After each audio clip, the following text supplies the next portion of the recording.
በስመ አብ ወወልድ ወመንፈስ ቅዱስ አሐዱ አምላክ።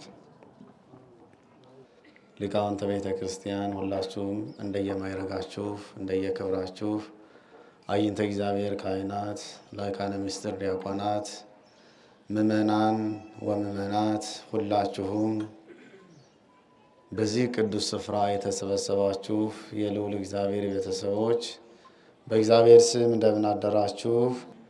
እንደምን ሰነበታችሁ?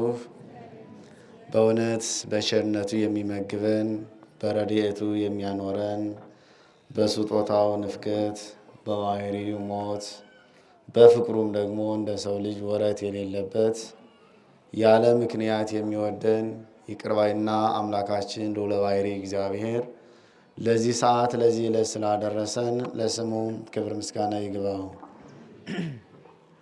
አውጽኦሙ አፍአ እስከ ቢታንያ አንሳ እዴሁ ወባረኮሙ ወእንዘ ይባርኮሙ ተራሃቆሙ ወአርገ ሰማያተ።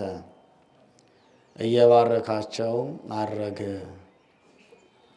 የሐዋርያው ቅዱስ ሉቃስ ወንጌል ምዕራፍ 24 ከቁጥር 50 ላይ የሚገኝ ቃል ነው።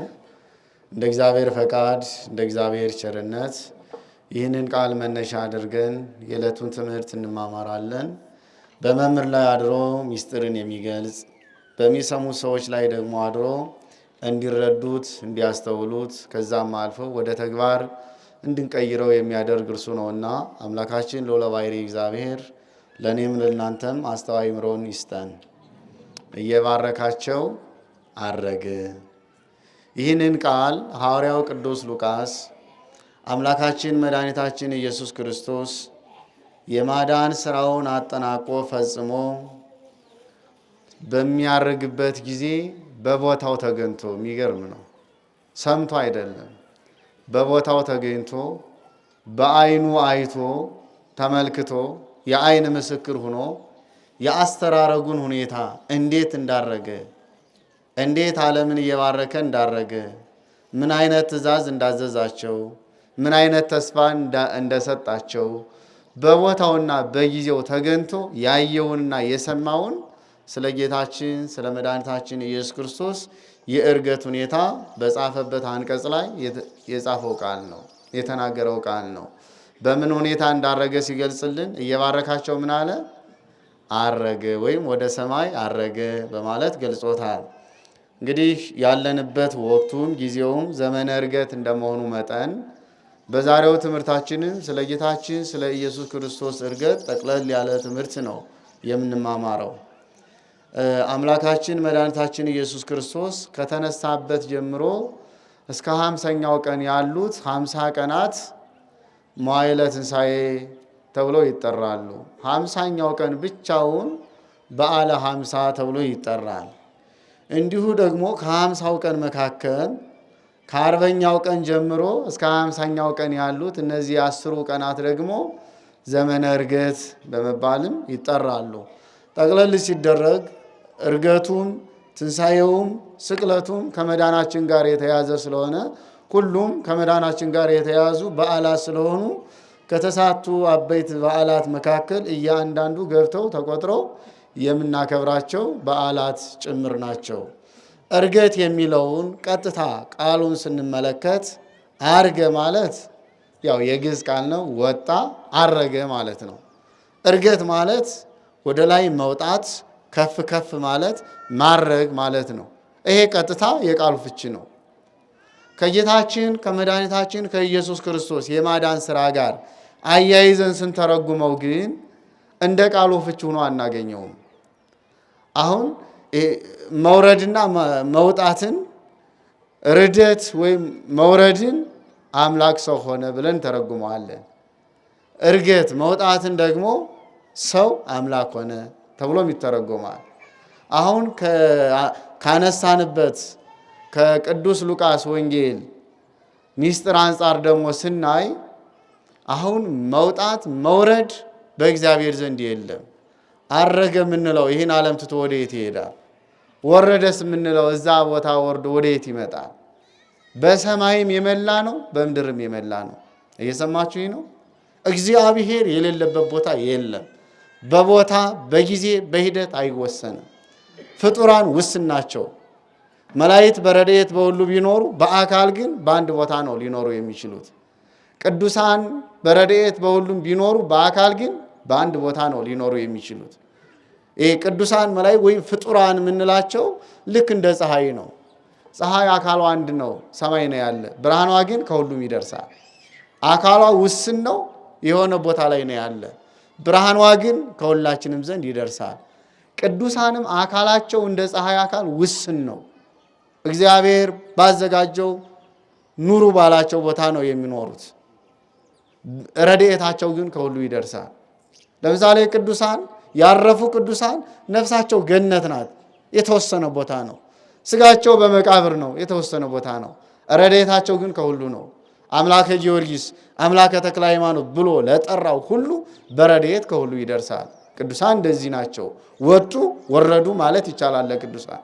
እግዚአብሔር ግን በሁሉም ቦታ ነው፣ የሌለበት ቦታ የለም። ስለዚህ ወረደም ስንል ወጣም ስንል ከምስጢር አንጻር ነው። ከሰማየ ሰማያት ወረደ ከድንግል ማርያም ተወለደ ስንል እዛም አለ እዚህም አለ። ወረደ ማለታችን ከአምላካዊ ክብሩ ሰው ወደ መሆን ማለት ነው። የቦታ አይደለም ወረደ ስንለው። ስለዚህ ዝቅ ዝቅ ብሎ ሰው ሆነ ማለት ነው። አረገም ስንለው እንዲሁ የማዳን ስራውን ማጠናቀቁን ለመግለጽ ነው። እንዲያውም ሊቃውንት በትርጉም ላይ ሲያራቅቁት የሥጋ እርገት በማህፀን የቃል እርገት በ40 ቀን በማለት ያመሰጥሩታል። ይሄ መድኃኒታችን ኢየሱስ ክርስቶስ እኔና እናንተን ለማዳን ሥጋን ሲዋሃድ በማህፀነ ማርያም አምላክ ሰው ሆኗል፣ ሰው አምላክ ሆኗል። ያን ጊዜ ሥጋ በቃል ገንዘብ በዘባነ ኪሩ ተቀምጧል። አርጓል። ርቀት የምንለው ይሄን ነው። በረቂቃዊ ክብሩ ያን ጊዜ ሥጋ በየት በማህፀነ ማርያም ከቃል ጋር ሲዋሃድ በሥጋ ገንዘብ የት ተቀምጧል? በዘባነ ኪሩ ተቀምጧል። አርጓል ማለት ነው። በቃል ገንዘብ መልሶ ቃል ደግሞ በሥጋ ገንዘብ የማዳን ስራውን አጠቃሎ ደሙን አፍሶ ሥጋውን ቆርሶ ከሙታን ተለይቶ ተነስቶ በ40ኛው ቀን ሁሉ እያየው በግልጽ በሥጋ ያረገበት ቀን የማዳን ስራውን ጠቅለል ባለ ሁኔታ ያጠናቀቀበት የሚለውን በሚስጥር ሁኔታ ያስተረጉማል ማለት ነው። ስለዚህ ከዚህ አንጻር ያረገው የሞተው የወረደው የተነሳው ማን ነው ሲባል እኔና እናንተን ለማዳን ሰው የሆነ መድኃኔ ዓለም ክርስቶስ ነው። ስለዚህ አምላካችን መድኃኔ ዓለም ክርስቶስ ሥጋን ሳይዋሃድ ሰው ሳይሆን እኔና እናንተን ማዳን ይችላል። ሰው መሆኑ መሞቱ ምን ያህል እንደሚወደን ለማጠየቅ እንጂ እንደ ስልጣኑ ስናጠፋ ፈርዶብናል። ይቅር በለን ስንለውም ይቅር ብያቸዋለሁ ማለት ይችላል። ስልጣኑን ያሳያል፣ ካህሊነቱን ያሳያል። ፍቅሩን ግን አያሳይም። ኮናኒ በርት ፈታሂ በጽድቅ እውነተኛ ፈራጅ እውነተኛ አፍቃሪ ስለሆነ እውነተኛ ፈራጅ ስለሆነ ሞት ፈርዷል። እውነተኛ አፍቃሪ ስለሆነ የፈረደውን ሞት አላነሳውም። እሱ ነው የሞተው። የእኛን ሞት ሙቶልናል፣ የእሱን ሕይወት ሰጥቶናል። ዘዚአነ ሞተ ነሳ ወእንቲአሁ ሕይወተ ወሀበነ። የእኛን ሞት ሞተልን፣ የእርሱን ሕይወት ሰጠን። ስለዚህ እኔና እናንተን ለማዳን ጥቅል የአዳምን ዘር የሰውን ልጅ ለማዳን በነቢያት ባናገረው ትንቢት መሰረት ለአዳምን በሰጠው ተስፋ መሰረት ከድንግል ማርያም በሥጋ ተጸንሷል፣ ተወልዷል። 30 ዘመን ሲሆነው በዮርዳኖስ በእደ ዮሐንስ በፈለገ ዮርዳኖስ ተጠምቋል። 3 ዓመት ከ3 ወር ወንጌልን አስተምሯል። ይህ ሁሉ የማዳን ጉዞው ነው። በ34 ዓመተ ምህረት በዘመነ ማርቆስ መጋቢት 27 ቀን በዕለተ ዓርብ ከቀኑ 6 ሰዓት እስከ 9 ሰዓት ባለው ስለ እኔና ስለ እናንተ በመልዕልተ መስቀል ተሰቅሏል። ደሙን አፍስሷል። ስጋውን ቆርሷል። በደሙ ፈሳሽነት እኛን አድኗል። ፍቅሩ እስከዚህ ድረስ ነው። የሰውን ልጅ የፈጠረው እርሱ ነው።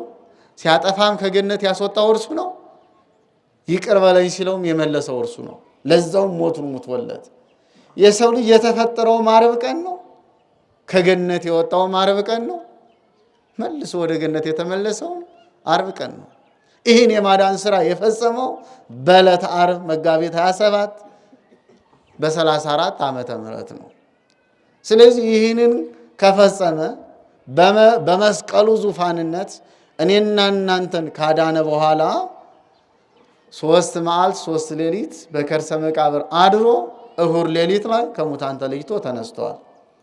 ከተነሳ በኋላ 40 ቀን በዚህ ምድር ኑሯል። ቅድስት ስጋውን ከቅድስት ነፍሱ ጋር አዋሂዶ በራሱ ስልጣን ከሙታን ተለይቶ ተነስቷል። በራሱ ስልጣን ከሙታን ተለይቶ ከተነሳ በኋላ 40 ቀን በዚህ ምድር ኑሯል። 40 ቀንም ደግሞ ለሐዋርያት ያስተማራቸው ትምህርት አለ። መተርጉማን እንደገለጹት እስከ ስቅለቱ ድረስ እስከ ሞቱ ድረስ ያስተማረው ትምህርት ወንጌል ብለን የምንጠራው ነው። ከሞተ በኋላ ሙቶ ከተነሳ በኋላ እስከሚያርግበት ቀን ድረስ ያስተማረው የ40 ቀኑ ትምህርት ኪዳን ተብሎ ነው የሚጠራው። እዛም ነው አባቶቻችን ኪዳን ሲያደርሱ ኪዳን ዘነገሮሙ እግዚእነ ወአምላክነ ወመድኃኒነ ኢየሱስ ክርስቶስ ካለ በኋላ እምድኅረ ትንሣኤሁ ሙታን በሳልስት ዕለት 3 መዓልት 3 ሌሊት ከትንሣኤው ከሙታን ተለይቶ ከተነሳ በኋላ ወእም ቅድመ ዕርገቱ ውስተ ሰማያት ወደ ሰማይ ደግሞ ከማረጉ አስቀድሞ ከተነሳ በኋላ ከማረጉ አስቀድሞ ለሐዋርያት የነገራቸው ያስተማራቸው ትምህርት ይህ ነው በማለት የሚጠሩት ይህን ነው፣ ኪዳን ይባላል። ስለዚህ ስለ ቀኖና ቤተክርስቲያን፣ ስለ ስርዓተ ቤተክርስቲያን ሐዋርያትን 40 ቀን አስተምሯቸዋል። 40 ቀን አስተምሯቸዋል ሲባል ግን እንደ ጥንቱ ከዋለበት እየዋሉ ካደረበት እያደሩ ሳይሆን በ40ው ቀን መካከል ሁሉ ባሉበት ምልዓተ ጉባኤ አድርጎ ያስተማራቸው 3 ቀን ነው። 37 ቀን ይቀራል። በቀረው ቀናት ግን ለአንዱም ለሁለቱም ለተወሰኑ ደቀ መዛሙርት እየተገለጸ ያስተምራቸዋል። በመረጃ መልኩ ጌታን እኮ አገኘ ነው እንዲሆነ እኮ በማለት መረጃውን የጋራ እያደርጉ የቀራቸውን ምስጢር እያጠናቀቁ ቆይተዋል። በዚህ ሁኔታ ሐዋርያት በነበሩበት ሰዓት በ40ኛው ቀን ማለት ነው በተነሳ በ40ኛው ቀን 40 ቀንን ለማድረግ የመረጠበት ምስጢርም ጭምር ስላለው ነው። አዳም የ30 ዘመን ጎልማሳ ሆኖ የተሰጠውን የ40 ቀን ልጅነት አስወስዶ ስለነበር ያን ልጅነት እንዳስመለሰለት ፈጽሞ እንዳዳነው የማዳን ስራውን እንዳጠናቀቀ ለማስረዳት፣ በሌላ በኩል ደግሞ ዓለምን እንደሚያድን እንደሚመጣ እንደሚወለድ እንደሚሰቀል ስለኛ እንደሚሞት ነቢያት ትንቢት ተናግረዋል። አብዛኛው ግን ትንቢት ከመናገራቸው አስቀድሞ 40 ጊዜ ይጾሙ ነበር። 40 ቀን ሱባኤ ይገቡ ነበር። 40 ቀን ይጸልዩ ይጾሙ ነበር። ነቢያት 40 ቀን እየጾሙ ትንቢት የተናገሩለት ድነት፣ ሱባኤ የቆጠሩለት ማዳን መፈጸሙን ለማመልከት በ40ኛው ቀን ነው እርገቱን ያከናወነው። ስለዚህ በተነሳ በ40ኛው ቀን ያለውን ሂደት ቅዱስ ሉቃስ ይገልጽልን። አውጾሙ አፋ እስከ ቢታንያ ይላል። አውጾሙ አፋ ከኢየሩሳሌም ከተማ ወደ ውጭ ይዟቸው ወጣ። እነማንን? ደቀ መዛሙርቱ ሐዋርያትን። ከኢየሩሳሌም ከተማ በስተ ምስራቅ በኩል ወደ ደብረ ዘይት ተራራ ማለት ነው። ብቻም ደብረ ዘይት፣ ቤተፋጌ፣ ጌቴሴማኒ፣ ቢታንያ የሚባሉ አሉ ተራራዎች። አንዱ ዋናው ተራራ ደብረ ዘይት ነው፣ ታላቁ ተራራ። ከደብረ ዘይት ተራራ በስተ ምስራቅ በኩል ቢታንያ አለች። ከደብረ ዘይት ተራራ በስተ ምዕራብ በኩል ደግሞ ቤተፋጌ አለ። በዙሪያው ደግሞ ጌቴሴማኒ አለች። ሁሉም ተአምራት የተፈጸሙበት ቦታዎች ናቸው። ቢታንያን ከደብረ ዘይት በስተ ምስራቅ በኩል ስለሆነች ከተማዋ ደግሞ ለደብረ ዘይት በስተ ምዕራብ ናት። ከኢየሩሳሌም ከተማ እስከ ቢታንያ 5 ኪሎ ሜትር ያህል ነው ርቀቱ። ደብረ ዘይት ተራራ ደግሞ 3 ኪሎ ሜትር ነው። ቤተፋጌ 2 ኪሎ ሜትር ነው እያለ የመጽሐፍ ቅዱስ መዝገበ ቃላት በሰፊው ያብራራዋል። በተለይ ደግሞ እድል ገጥሟቸው ለመሳለም የሄዱ መጽሐፍ ቅዱስን ከታሪኩ ጋር እያገናኙ ቢያዩት ደግሞ ይበልጥ መረዳት ይኖራል። ስለዚህ ቅዱስ ሉቃስ እንደዘገበልን እንዳስቀመጠልን ግን ከኢየሩሳሌም ከተማ በስተ ምስራቅ በኩል ወደሚገኘው ወደ ደብረ ዘይት ተራራ ወደ ቢታንያ ደቀ መዛሙርቱን ይዟቸው ወጣ። ምን ሊያደርግ? ሚስጥር ሊገልጽላቸው ስለሆነ። በሚገርም ሁኔታ ጌታችን ኢየሱስ ክርስቶስ የተለየ ሚስጥር ለመግለጽ ከከተማ ወጣ ያለ ቦታን ይጠቀማል። የተሰቀለውም ከከተማ ወጣ ብሎ ነው። ከከተማው ባፋ በስተውጭ ነው፣ ቀራንዮ ተራራ ነው። እንዲሁ ሚስጥረ መለኮቱንም የገለጸው ከከተማው በስተውጭ በሆነ በታቦር ተራራ ነው። እንዲሁም ያድር የነበረውን በደብረ ዘይት ተራራ ነው። የሚገርም ተራራ ነው። ይህ ተራራ መዓልተ ይሜህር በምኩራብ ወሌሊተ ይቤይት ውስተ ደብረ ዘይት ይላል ቅዱስ ሉቃስ። ቀን ቀን በአይሁድ በምኩራባቸው በአዳራሻቸው እያስተማረ ይውላል። ማታ ማታ ግን በየት ያድራል? በኢየሩሳሌም ተራራ ያድራል፣ በደብረ ዘይት ተራራ ያድራል በማለት ይገልጸዋል። ደብረ ዘይት ተራራ ጌታ እያስተማረ ውሎ ያድርበት የነበረ በዛውም ላይ ስለ ነገረ ምጽአቱ ያስተማረበት ቦታ ነው። እንዲሁም ሲያርግም ያረገበት ቦታ ነው። ዓለምን በዓለም ላይ ለመፍረድ ደግሞ በሕያዋንና በሙታን ላይ ለመፍረድ ዳግም ሲመጣ ደግሞ የሚገለጽበት ተራራ ደብረ ዘይት ነው። ስለዚህ የእርገቱን ምስጢር ሊያሳያቸው ስለሆነ ከከተማ ወጣ ወዳለ ወደ የተወሰዳቸው ወደ ደብረ ዘይት ተራራ አብነትም ለመሆን ጭምር ነው። አንዳንድ ጊዜ በውስጣችን ጭንቅ ሲለን መፍትሄ ያጣንለት መውጫ ያጣንለት የህሊና ወቀሳ የሆነ የህሊና ጠባሳ የሆነ የአእምሮ ሰላም ያሳጣን ጉዳይ ሲከሰትብን ከከተማ ወጣ ብለን ወደ ገዳማት ሂደን ሱባኤ እንድንገባ ጭምር እኮ ነው። ከከተማ ወጣ ብለን ለተመስጦ ይመቻል፣ ለጸሎት ይመቻል፣ ህሊና ይሰበሰባል። ስለዚህ ወጣ ማለት እንዳለብን ለማሳየትም ለአብነትም ጭምር ነው። እንግዲህ ደብረ ዘይት ተራራ የተመረጠው ቅዱስ ተራራ የሚያሰኘው በተገለጸበት ምስጢር እንጂ መልክዓ ምድሩማ ከኛ አካባቢ ተራራም ላይሻል ይችላል። በመልክዓ ምድሩ አይደለም፣ ከባህር ጠረል በላይ ባለው ከፍታ አይደለም የተመረጠው፣ በተከናወነበት ምስጢር ነው። እንግዲህ እግዚአብሔር ሲመርጥ በሚገርም ሁኔታ ከሰውም መካከል እንዲሁም ደግሞ ግዕዛን ከሌላቸው ከቦታም የሚመርጠው ቦታ አለ። የሚገርም እኮ ነው። እንደ ደብረ ዘይት አይነት ተራራ አለ። ሚስጥረ ምጽአቱ የተገለጸበት፣ ሚስጥረ እርገቱ የተገለጸበት፣ እንዲሁም ደግሞ ያድርበት ያስተምርበት የነበረ ተራራ ይሄ እግዚአብሔር የመረጠው ነው። አሁን ያለንበት ይህ ቤተ መቅደስም ያው የመሬት አካል ቢሆንም በዓለም ካለው ይሄ የተለየ ነው። እዚህ ውስጥ ያለው ሁሉ የተቀደሰ ነው። እዚህ ቤተ መቅደስ ውስጥ ያለው ውሃው ጸበል ነው፣ ይፈውሳል፣ ያድናል። እዚህ ቤተ መቅደስ ያለው አፈሩም እምነት ነው፣ የተለየ ነው፣ የተቀደሰ ነው። ሙሴን እኮ የቆምክባት መሬት የተቀደሰች ናትና ጫማህን ከእግር አውልቅ ሲለው መልክዓ ምድሩ የተለየ ሆኖ አይደለም፣ በዛ ተራራ ላይ እግዚአብሔር ስለተገለጸ ነው። አንዳንድ ጊዜ ከቦታም የተቀደሰና ያልተቀደሰ እኮ አለ። አንዳንድ ቦታዎች አሉ የአመድ ማፍሰሻ የሆኑ እየሰማችሁኝ ነው። አመድ የሚፈሰስባቸው እንግዲህ በገጠሩ አካባቢ አለ። ከዛ አልፎስ አተላ የሚደፋባቸው የጠጅ አምቡላ የዚህ የጠላ አተላው የሚደፋባቸው ያ ብቻ አይደለም። ቦታቸው እንኳን ለመቀመጥ አልፎ ለመሄድ እንኳን ለአፍንጫ የሚከረፉ ለመረገጥ የሚያስጸይፍ ቦታዎች አሉ። ይህም ቦታ ነው አይደል? ይሄ ብቻ አይደለም። ካላቸው ሁኔታ አንጻር በዛ ቦታ ላይ አልባሌ ሰዓት ሰዎች ሲሄዱ በሰይጣን የሚለከፉበት የአጋንንት መናሪያ የሆኑ ቦታዎች አሉ። ያልተባረከ ቦታ ማለት እኮ ይሄ ነው። ለሰው የህይወት መጥፊያ ምክንያት የሚሆን አንዳንድ ቦታ ደግሞ መቀደሻችን የሚሆን እንደዚህ አምልኮቱ የሚፈጸምበት አውደ ምሕረቱ የእግዚአብሔር የምሕረት አደባባይ የሆነ ደግሞ አለ። የደብረ ዘይት ተራራም ከተመረጡት መካከል አንዱ ነው። ከሰው መካከል እንዲሁ ነው። አንዳንድ ሰዎች እንደ አንዳንድ ቦታዎች ይሄ የዘረኝነት ማጠራቀሚያ የሆኑ በክፋት የተመሉ ጥላቻ ያላቸው ይሄ ልክ ቦታው በቆሻሻ እንደሚሞላው በኃጢአት ቆሻሻነት የተሞላ ማንነት ያለን ሰዎች እንኖራለን። አለመታደል ይሄ ነው። በአንጻሩ ደግሞ እንደ ደብረ ዘይት ተራራ እግዚአብሔር የሚያድርባቸው ሰዎች ደግሞ አሉ። እግዚአብሔር የሚያድርባቸው በቅድስናው የሚመርጣቸው በመጾም በመጸለይ ለሰው በጎ በማድረግ ለሰውም ለእግዚአብሔርም በመመቸት ደግሞ የሚኖሩ ሰዎች አሉ። ስለዚህ መመረጥ ከሁሉም ነው። ለእግዚአብሔር የሚመረጥ አለ። እንደው አንዳንድ ጊዜ ከእጽዋት እንኳን መካከል አንዳንዱ እንጨት ይኸው እንደምታውቁት ለእሳት የሚመረጥ አለ፣ ለማገዶ እንጨት። አንዳንዱ ደግሞ ቤተ መቅደስ ተሰርቶበት ይኸው መላ ዘመኑን የምንሳለመው አለ። ደግሞ አሁን እዚህ መመረጥ የለብህ አለ እኮ።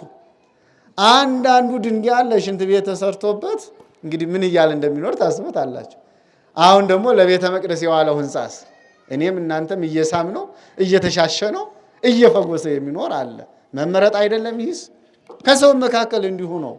ከኃጢአት ጋር የሚኖር ለእግዚአብሔር ያልተመረጠ ይኖራል በራሱ መንገድ። እንዲሁም ደግሞ ከእግዚአብሔር ጋር የሚኖር ሕይወቱን በሕይወቱ ላይ እግዚአብሔር እንዲነግስበት የፈቀደ ደግሞ የተባረከ ሰው አለ። ስለዚህ ወደዚህ ወደ ቅዱሱ ተራራ ነው ይዟቸው የወጣው ሚስትን ሊገልጽላቸው። አውጾሙ አፋ እስከ ቢታንያ፣ ከኢየሩሳሌም ከተማ እስከ ቢታንያ ድረስ ይዟቸው ሄደ። ደብረ ዘይት ትልቁ ተራራ ነው። ከግርጌው ላይ ጌቴሰማኒ አለ። ኮረብታው ላይ በዙሪያው ደግሞ ቢታንያ የነ ማርያም የነ አልዓዛር መንደር ቢታንያና እንዲሁም ቤተፋጌ አሉ። ስለዚህ እስከ ቢታንያ ድረስ ደቀ መዛሙርቱን ይዟቸው ሄደ። ቢታንያ ደብረ ዘይት ኮረብታ አካባቢ ካደረሳቸው በኋላ አንሳ እዴሁ ወባረኩም። ሁኔታውን አብሮ እኮ አለ። እጁን አንስቶ ባረካቸው። አርቆ ተናግሮት እንጂ እጁን አንስቶ ባረከን እያለ ነው ቅዱስ ሉቃስ ሲጽፍ። በጊዜው አለ፣ በቦታው አለ። አብረው ከወጡት መካከልም አንዱ ነው።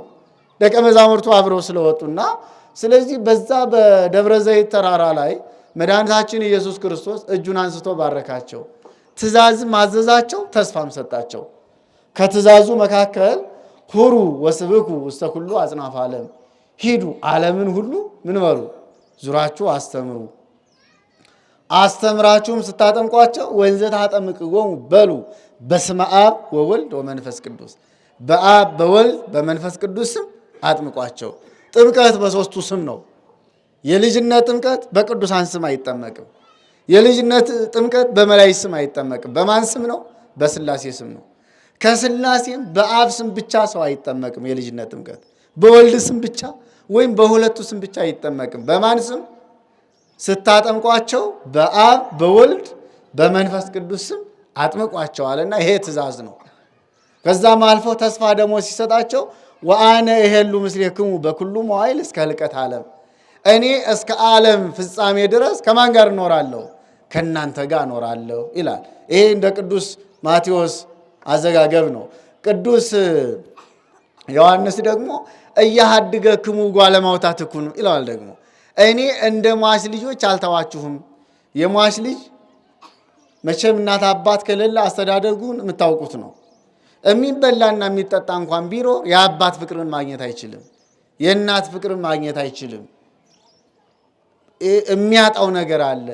ልክ እኔ ስለያችሁ እንደ ሟች ልጅ ትቻችሁ አልሄድም። እስከ ዓለሙ መጨረሻ ድረስ ከማን ጋር ነኝ? ከእናንተ ጋር ነኝ። እናንተን መስለው ከሚያገለግሉት መምህራን ጋር እስከ ዓለም ፍጻሜ ከእናንተ ጋር እኖራለሁ የሚል ተስፋ ሰጥቷቸዋል። ይህን ከሰጣቸው በኋላ ደግሞ ትእዛዝ ማዟቸዋል። አንትሙሰ ንበሩ ሀገረ ኢየሩሳሌም፣ እዛው ተራራ ላይ ነው የሚነግራቸው። እናንተ በኢየሩሳሌም ከተማ ተቀመጡ እስከ ትለብሱ ኃይለ ማርያም፣ ከአርያም ኃይልን እስከምትለብሱ ድረስ እፌኑ ለክሙ ጸጋ ሁላዌ፣ የአባቴ ጸጋ ወይም ከአብ የሚወጣ መንፈስ ቅዱስን ምን እላችኋለሁ እልክላችኋለሁ የሚል ተስፋ ጭምር ሰጣቸው። ከዚህ ንግግር በኋላ ነው እንዘ ይባርኮሙ ተረሃቆሙ፣ እየባረካቸው እያያቸው ወደ ሰማይ አፈፍ በደረቅ እያለ ወደ ላይ ከፍ ማለት ጀመረ። እያዩት ማለት ነው። ሲያርግ የርህቀት እንጂ የርቀት አይደለም በማለት ሊቃውንት የሚገልጹት ይህንን ነው። እያዩት ነው ያረገ። ለምሳሌ አየር እያየ ነው አፈፍ እያለ በደረግ እያለ ከፍ ሲል ከደመና በላይ ይሄዳል፣ አይናችን ይሰወራል። እየራቀን እንጂ የተሰወረው እየረቀቀን አይደለም። ልክ እንደዛም መድኃኒታችን ኢየሱስ ክርስቶስ ሐዋርያትን እየባረካቸው እነሱም አቅንተው እያዩ ወደ ሰማይ ወጣ። መጻ ደመና ወሰወሮቶ ይላል። ስለዚህ ደመና መጣና ሰወረው። ወይ ደመና መጣች ሰወረችው። ይችውም የባህሪው ክብሩ መገለጫ ናት። መላእክት ደግሞ እያመሰገኑ አሳረጉት ይላል። አሁን እዚህ ላይም ስናይ ደመናም መንጣቱ መላእክትም መንጣታቸው ለግዥ አይደለም፣ ቅዱሳንን ሲሆኑ ሊያግዙ ነው። እመቤታችን አረገች ስንላት በመላእክት ረዳትነት ነው፣ በእግዚአብሔር ቸርነት ነው፣ እያገዟት ነው። እግዚአብሔር አረገ ስንል ግን በስልጣኑ ነው። መላእክት ለማመስገን እንጂ ለማሳረግ አልመጡም። ደመና ለክብሩ መገለጫ እንጂ የመጣ ለማገዣ ለመጓጓዥነት አልመጣም። ደመናን የሚያጸናው መላእክትን የሚያጸና እርሱ ስለሆነ፣ ስለዚህ መላእክት እያመሰገኑት በባህሪ ክብሩ በቅዳሴ መላእክት በይባቤ መላእክት ወደ ሰማይ አረገ። ይሄ የተከናወነበት ነው ዕርገት ብለን የምንጠራው። ያን ጊዜ ቅዱሳን ሐዋርያት ወደ ላይ እያዩ አቅንተው እያዩ አንጋጠው ቀርተዋል። ወዲያው ከመላእክት መካከል ሁለቱ ዘወር አሉና በግብረ ሐዋርያት ምዕራፍ 1 ከቁጥር 9 ላይ ሐሳቡ አለ። እናንተ የገሊላ ሰዎች ለምን አቅንታችሁ ታያላችሁ? ይሄው ሲያርግ እንዳያችሁት ምን ይላል? እንዲሁ ይመጣል። የሚመጣው ግን ለፍርድ ነው። የማዳን ስራውን አጠቃሏል፣ አድኖናል። በዕርገቱ ደምድሞታል፣ በዕርገቱ አትሞታል። ከዚህ በኋላ ለፍርድ ነው የሚመጣ። እንዲሁ ሲያርግ እንዳያችሁት ምን ይላል? እንዲሁ ለፍርድ ይመጣል ብለው መላእክት ካሰናበቷቸው በኋላ ነው ወእሙንቱሰ ሰገዱ ሎቱ ወተሰውጡ ኢየሩሳሌም ይላል። እነሱም ሰግደው እጅ ነስተው እግዚአብሔርን አመስግነው ወዴት ተመለሱ? አንትሙሰ ንበሩ ሀገረ ኢየሩሳሌም እስከ ተለበሱ ኃይለ ማርያም፣ ከአርያም ኃይልን እስከምታገኙ በኢየሩሳሌም ከተማ ተቀመጡ ብሏቸው ስለነበር ተመልሰው ወደ ኢየሩሳሌም ከተማ መጡ። በዛም ወነበሩ እንዘ ዘልፈ ይባርክዎ ለእግዚአብሔር በቤተ መቅደስ ይላል። እያመሰገኑ ዘወትርን እግዚአብሔርን እያመሰገኑ በቤተ መቅደስ ቆዩ በማለት የመጨረሻውን ሁኔታ ቅዱስ ሉቃስ ይገልጽልናል። ከዚህ በኋላ ወደ ጰራቅሊጦስ ነው የሚሄደው ታሪኩና በጥቅሉ የዛሬው ታሪክ የዛሬው ወንጌል ይህ ዘመነ ዕርገት ብለን የምንጠራው ይህንን ምስጢር በዚህ መንገድ እንድንረዳው የሚያደርግ ነው። ጠቅለል ስናደርገው ግን መድኃኒታችን ኢየሱስ ክርስቶስ ሲያርግ ዓለምን እየባረከ ሐዋርያትን እየባረከ ነው ያደረገው። ለዓለም መባረክ እጁን ለመዘርጋት ምክንያት የሆኑት በዙሪያው እነማን ስላሉ ነው? ሐዋርያት ስላሉ ነው አይደል? የሐዋርያት መኖር ለነሱ በረከት ብቻ አይደለም፣ ለዓለም መባረክም ምክንያቱ ነዋል። ይሄን ብቻ ብዬ ልጨርስላችሁ። ስለዚህ የኛ መኖርስ የሚለውን እንውሰድ። የኛ በዙሪያው መገኘትስ፣ የኛ በቤተ ክርስቲያን ዙሪያ መገኘት፣ የኛ በስሙ መጠራት፣ የኛ በቅጽሩ መገኘት ለዓለም መባረክ ምክንያት ነን ወይስ መረገም ምክንያት ነን? አሁን ያለው በዓለም ደረጃ በሀገርም ደረጃ በቤተሰብም በጎጥም በሰፈርም ደረጃ ያለው የሰላም እጦት የኔና የእናንተ ውጤት ነው፣ ሌላ አይደለም። አሁን የኛ መኖር ለዓለም የመርገም ውጤት ነው፣ የበረከት ውጤት ነው። እኛ ነን ሚዛኑን የምንመዝነው። ግን አንድ ሰው መኖራችን በተለይ ቅዱሳት መጻሕፍት ሲገልጹ የጌታችን የመድኃኒታችን ኢየሱስ ክርስቶስ መወለዱ ወኩሉ ፍጥረት ተፈስሐ በምጽአትከ ይለዋል። መወለዱም መጸነሱም መሞቱም ማረጉም መሰቀሉም የዓለም ደስታ ነው። በተለይ ደግሞ እንደ ወዳጆቹ እንደ ቅዱስ ዮሐንስ መጥምቅ አይነቶቹን ደግሞ ልደታቸውን ወብዙሃን ይትፌስሑ በልደቱ በማለት ይገልጸዋል። በመወለዱ ስንቶች ደስ ይላቸዋል? ብዙዎች ደስ ይላቸዋል ይልና የቅዱሳን መወለድ የዓለም ደስታ ነው። የቅዱሳን መኖር ለሌሎች የመኖር ምክንያት ነው። የቅዱሳን መወለድ የቅዱሳን መኖር ለሌሎች የደስታ ምክንያት ነው። የኔና የእናንተ መኖር፣ የኔና የእናንተ ወደ ስልጣን መውጣት፣ የኔና የእናንተ ባለሀብት መሆን፣ የኔና የእናንተ መማር ለሌሎች የመኖር ምክንያት ነው፣ የደስታ ምክንያት ነው። ለሰፈራችን የደስታ ምክንያት ነን ወይስ እሱ የሚል እሱ ብሎ ተምሮ ይባላል አይደል? እሱ ብሎ መምህር፣ እሱ ብሎ የተማረ፣ እሱ ብሎ ባለሀብት፣ እንደውም እኛን እያዩ እግዚአብሔር የሚያማርሩ ይኖራሉ። ለከሌ ይህን አድርገህ በእውነት እሱና እኔን እክሉ ፈጥረህን በማለት እግዚአብሔር የሚያማርሩም ሊኖሩ ይችላሉ። ስለዚህ ይህ ቃል የሚያሳየን የሐዋርያት መኖር ለዓለም መባረክ ምክንያት ከሆነ የኔና የእናንተ መኖር መጀመሪያ ላለንበት ለቤተሰባችን፣ ለሰፈራችን፣ ለሀገራችን የደስታ ምክንያት እንዲሆን እስካሁንም ሁነን ከሆነ በዛው መጽናት። ነገር ግን እኔን ጎረቤት ማን ይለኛል? ሰፈር ማን ይለኛል? ልክ ጌታ ክርስቶስ ሐዋርያትን ብሏቸዋል። የሰው ልጅ እኔን ማን ይሉኛል አይደል ያላቸው። ስለዚህ በዛ ልክ እኛም ራሳችንን ማስተካከል ለስጋው ደሙ መብቃት ሃይማኖታችንን ማጽናት ይጠበቅብናል። አምላካችን መድኃኒታችን ኢየሱስ ክርስቶስ ሐዋርያትን እየባረካቸው እንዳደረገ እኔንም እናንተንም በቸርነቱ ይባርከን፣ ፍጻሜያችንን ያሳምርልን። የመከረን ያስተማረን አምላካችን እግዚአብሔር የተመሰገነ ይሁን። ወስብሐት ለእግዚአብሔር።